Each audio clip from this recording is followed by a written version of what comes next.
Hello there, welcome back to another live review, whatever this is. Today I'm going to talk about a few different type of films.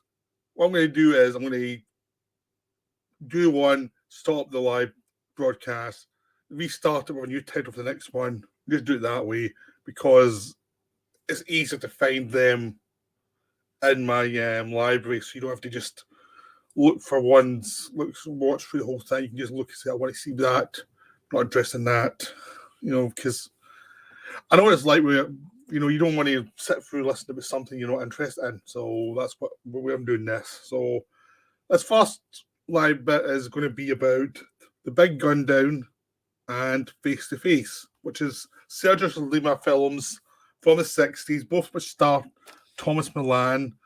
Sollima was one of those directors who came up through Italian exploitation, did some spy movies that were rip-off of Bonds, because the Italian industry is ripping off what's popular or doing art house films.